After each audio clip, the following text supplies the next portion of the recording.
In his book, A Life in Parts, Bryan Cranston goes through his trials and tribulations of becoming an actor and shares with us some of the golden nuggets of what he'd learned from his journey of being an actor. Bryan worked at various jobs to make ends meet while pursuing his acting career, and he believes that if he hadn't been absolutely determined to be an actor, he wouldn't have made it through. He kept saying to himself, one day I'll be able to call myself an actor, not a part-time actor, but a real actor. One day, one day, one day.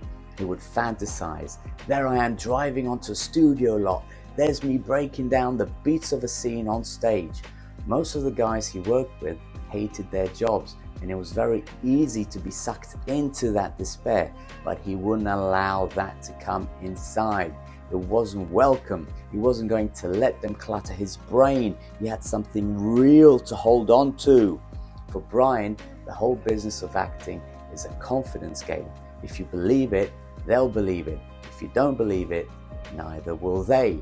Actors will not get hired, not because they are untalented, but because they haven't yet come to the place where they trust themselves. So how can a director trust they'll be able to do the job with a sense of ease? Confidence, therefore, is king. To keep in mind of the casting agents, Bryan would send postcards and alert them of his upcoming roles, even if they were minor ones.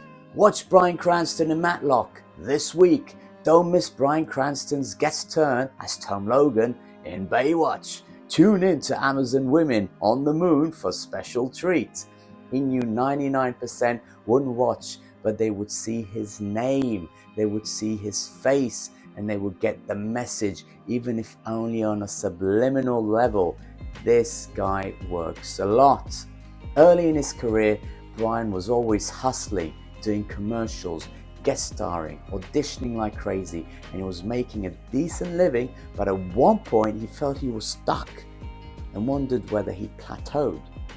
He took a private course with a self-help guy who suggested that he focus on the process rather than the outcome. He wasn't going to the audition to get anything, a job or money or validation. He wasn't going to compete with the other guys. He was going to give something. He wasn't there to get a job. He was there to do a job. Simple as that.